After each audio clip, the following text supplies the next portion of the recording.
This past week I've been working really hard perfecting all of my sauce recipes. I want to share those with you guys, but I really want to get them right first. And as you all know, I'm not much of a recipe girl, so I have to really get those nailed down before I can give them to you guys. So I am practicing marinara sauce, barbecue, ketchup, chunk tomatoes, salsa, all the things. As you can see here, some of these aren't completely fully ripe. I like to pick them just a little bit before they're fully ripe. That way they just, I don't know, they ripen really nice and they don't have any problems with cracking or anything like that when it's raining. I'm gonna take these tomatoes in and lay them out on a table to finish ripening.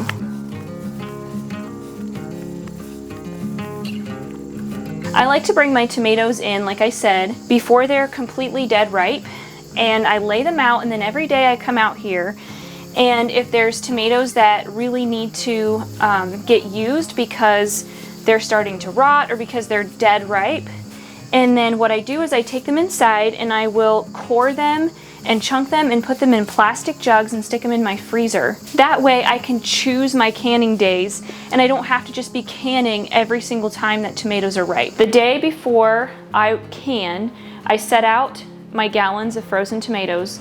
Usually 1 gallon of tomatoes like this will condense down into half a gallon of tomato sauce. When you freeze them, the water separates from the rest of the pulp and the skins and stuff, and you can just pour that off rather than cook and cook and cook and cook your sauce down to get a nice thick sauce. You want to be gentle, because the more gentle you are, the more the water will just pour off without taking all the pulp with it. I then pour these tomatoes, seeds, skins and all, into my Ninja blender and let them blend for a while. I'm going to run this juice, or this watery stuff, through another strainer yet to get some more of the pulp out. Sometimes it really seems wasteful to me, but I mean, to get a sauce, you're gonna cook this on the stove and all of this water is gonna evaporate off. So it's not any more wasteful than boiling your sauces on the stove.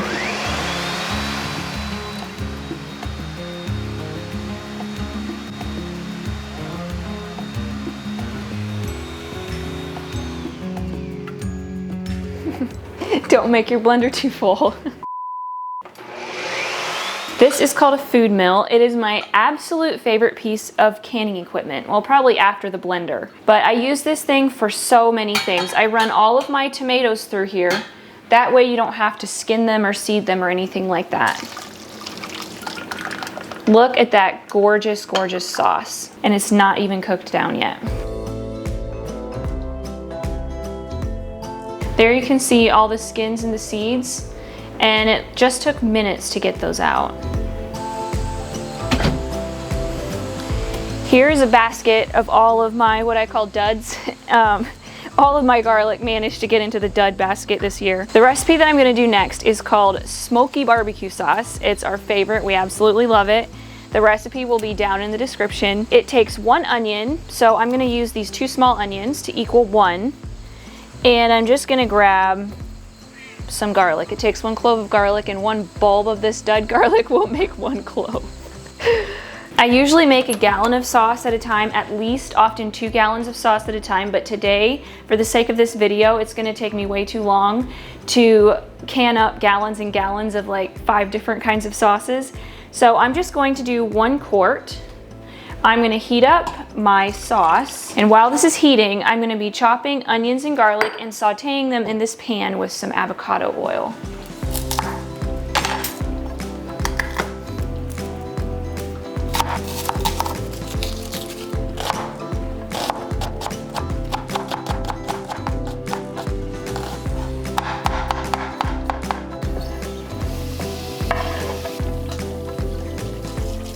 While these onions finish softening up, I'm gonna start adding all my seasonings to the sauce. And I'm measuring for you guys. I don't usually measure. A teaspoon of salt, 1/4 teaspoon of black pepper, 1½ tablespoons of chili powder, 1/2 tablespoon of smoked paprika. That's not quite enough. Shoot. You want your onions nice and soft because you're gonna blend those with a little bit of the sauce, and you want them to like become one with the sauce. That was awkward. All right, that's it for the seasonings. So now I'm gonna put in some apple cider vinegar, some honey, molasses, maple syrup, and then a secret ingredient. This is non-GMO raw cane juice sugar. I used to really be worried about sugar content in sauces like this, but one thing that's really helped me kind of make peace with it is that if you buy sauces from the store, they are crazy high in sugar, probably way higher than a recipe like this. And also you're only putting a very tiny amount of this onto your hamburger or hot dog. So it's not like you're ingesting tons and tons of sugar with a teaspoon of sauce on a burger or something. This ingredient, in my opinion, is the star of the show with this homemade smoky barbecue sauce. This is something I found just this year. It's called Wright's Liquid Smoke. And I have steered clear of most liquid smokes because they have all sorts of artificial things in them. They have like the caramel colorings and flavorings and stuff. This one, the only ingredient is water and hickory smoke concentrate. On the website, they tell you how they make it. They basically put, I don't understand this, but they basically put hickory smoke into a condenser. And this is the result, which I think is very, very cool. I am going to do 1 teaspoon of liquid magic. You can buy this Wright's Liquid Smoke on Amazon, and it was only $11 for this big container. Honestly, this is gonna last me for years because you only use a teeny amount. So very inexpensive. It honestly smells absolutely amazing. I love watching it get like darker and darker with that molasses in there. So beautiful. This sauce here has cooled a little bit. I don't love putting hot things into a plastic blender, but I just do a little bit, and I'm going to heat the rest of this back up, and I'm gonna blend these onions and garlic that have been nice and sauteed and softened with a little bit of this sauce.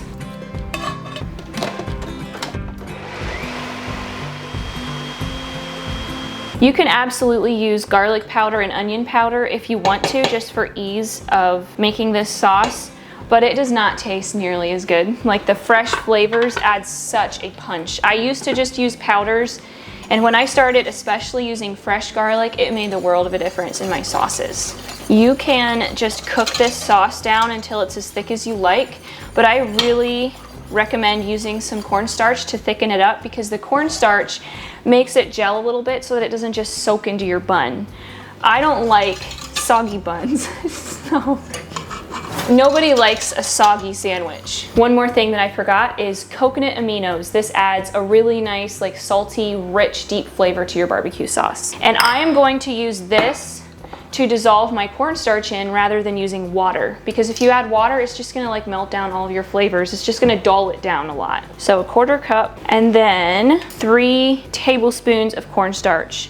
And this is all going to be a little bit relative, like it's gonna depend on how thick your sauce was when you started. There's a lot of variables, so just use as much cornstarch as you want to make your sauce as thick as you like. This cornstarch I get at Kroger. I have not been able to find non-GMO cornstarch at Walmart. I'm really picky with anything GMO, so I'm pretty sure you can get this online too if you don't have any kind of store where you can get it. I'm gonna add just a touch of water to this because for some reason today, the aminos isn't quite enough to get it dissolved. So very, very, very important. When you are adding your cornstarch to your boiling sauce, you wanna be whisking your sauce and just slowly drizzle your cornstarch in there. Otherwise, your sauce will get lumpy, and nobody wants lumpy barbecue. Another thing to keep in mind is that your sauce will thicken a little bit as it cools. Taste test.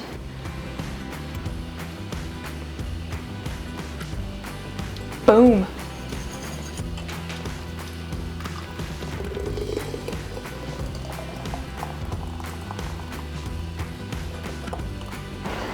Put your hot lids onto your jars.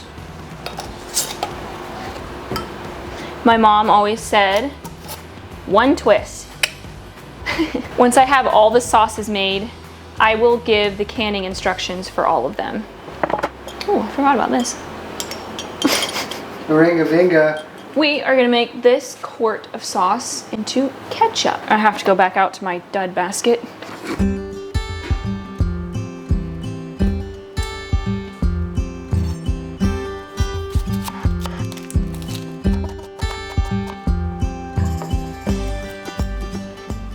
Ketchup starts out the same as barbecue sauce, but the spices are different and it makes a completely different tasting sauce. While the onions are sauteing, in goes the sauce.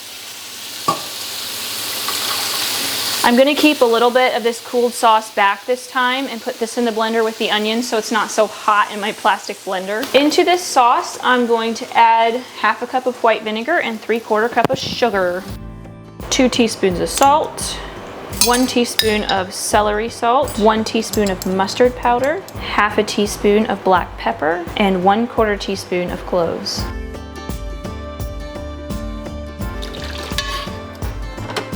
I have tried an immersion blender to get the onions and the garlic incorporated with the tomato sauce, but it doesn't make it nearly as smooth as a Ninja blender, so.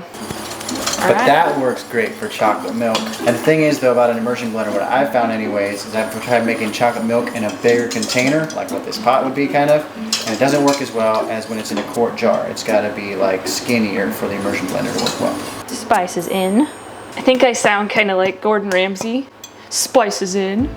I wish I could tell you guys that my recipes are gonna taste exactly like Heinz ketchup and Sweet Baby Ray's and all of your favorite condiments from the store, but I can't do that because I'm not gonna be adding in colorings, artificial fillers, flavors, thickeners, all those things. And so they're not going to taste exactly like that, but they are very delicious. And when you taste these, you will absolutely know that they're barbecue sauce and ketchup and marinara and all the things. 1/3 cup of water and 3 tablespoons of cornstarch. Ow! Ow! Okay, here again, you for sure want to be whisking as you slowly drizzle this in. This will make for no lumps. Taste test. Once you've tasted so many tomato products, finally they all kind of start tasting the same. No, that's very good.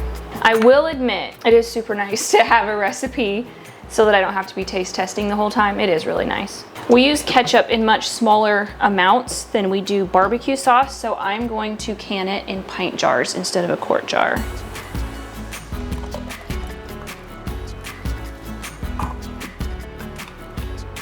This recipe here starts out again, kind of-ish the same. I'm making marinara, and this is our all-time favorite marinara sauce. We use it for pasta, we use it for pizza. This recipe is more like a really thick, chunky sauce rather than a smooth condiment.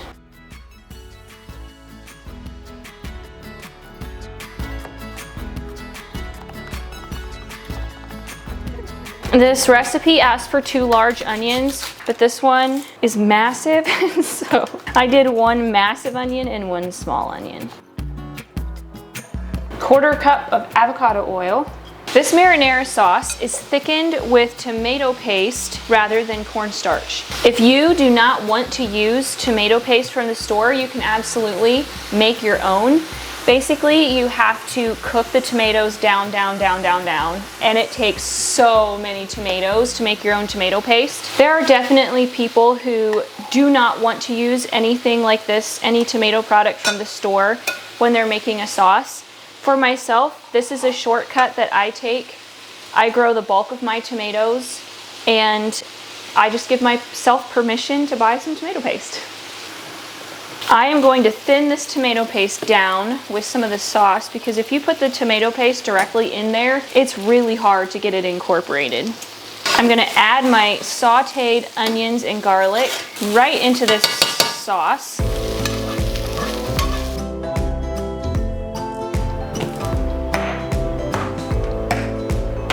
3 cups of sugar, 2 tablespoons of oregano, 2 tablespoons of ground fennel, 1 tablespoon of basil, 1 tablespoon of salt, and 2 teaspoons of black pepper. If you go to the grocery store, you might not be able to find ground fennel.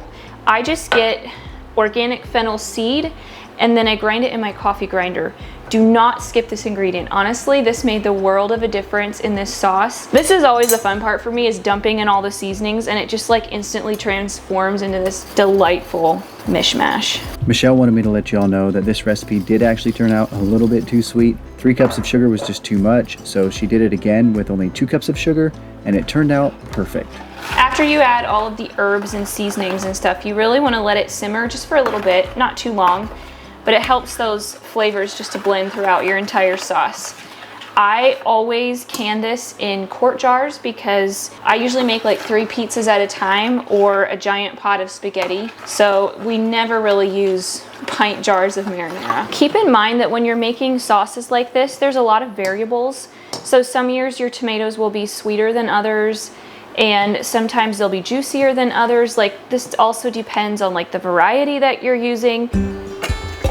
I'm ready to water bath my sauces now, and this is different than the salsa that I'm going to be doing in a second. Canning can be a very controversial topic in the homesteading world, and I'm not ready at this point to enter into that ring. I was raised in an Amish Mennonite family, and this was part of our culture. So I grew up on canned foods. I'm not scared of them. I absolutely 100% follow the directions for pressure canning and hot water bathing and things like that. But I do know that timing and adding acid and all sorts of stuff like that can be very controversial. So do your own research. This is how I do it. I'm not telling you how to do it. I'm just showing you what I do. I need about 4 bell peppers for my salsa. We had a really bad storm last night, and I was terribly worried all night long that my peppers were gonna get knocked over, but they are fine.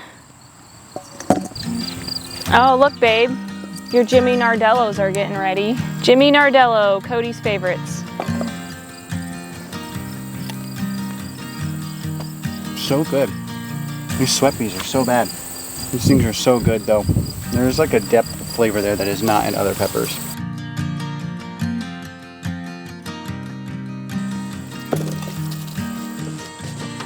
These are my massive Amish paste tomatoes. I absolutely love these for salsa because they're not nearly, sweat peas, sorry. I really like these for salsa because they aren't as juicy. They're not as watery as some tomatoes are.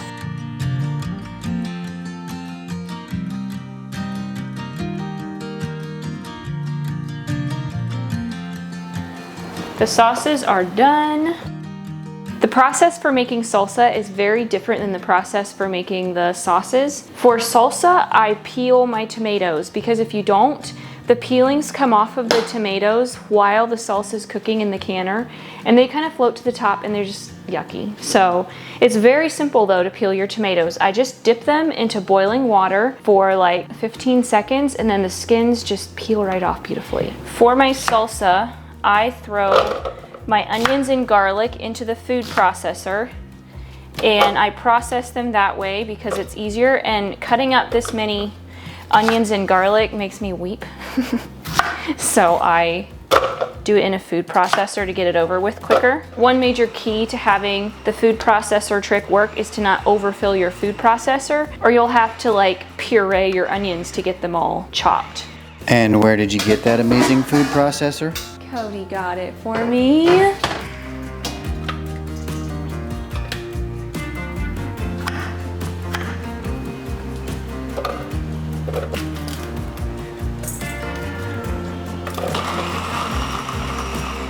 Now it is time to skin these tomatoes. I have some water boiling over here, and I'm just gonna dip these for a couple seconds, and then the skin will just slide right off.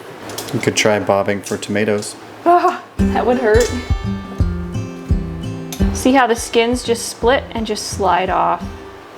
It's pretty cool. Another thing that my mom taught me is you cut the tomato down the middle like this, and then you poke your finger in there, and that's where all of the water and seeds are, and then you just have that nice flesh. I could definitely just put these tomatoes in a food processor too, but we really like our salsa thick and chunky, so I choose to chop my tomatoes. The peppers and onions aren't nearly as big of a deal, but the tomatoes, are what we really like to be chunky. Here is all the veggies chopped, the onions, peppers, garlic, and tomatoes. And here you can see all the juice that came off from when I put them in the strainer. So all of that would be in your salsa, making it very runny and watery. So now we're just gonna add all the other ingredients. 1.5 cups of white vinegar, 3 tablespoons of salt, 1/2 cup of sugar, 2 tablespoons of chili powder, 1 teaspoon of cumin, and last but not least, we're going to add in our tomato paste to thicken this, because you see it took on a little bit more water now with the vinegar, but that's okay. The tomato paste will thicken this right up. We really love our salsa to taste nice and fresh in the jars, so I do not heat my salsa before I put it in the jars. I just cold pack it and then I process it in a hot water bath.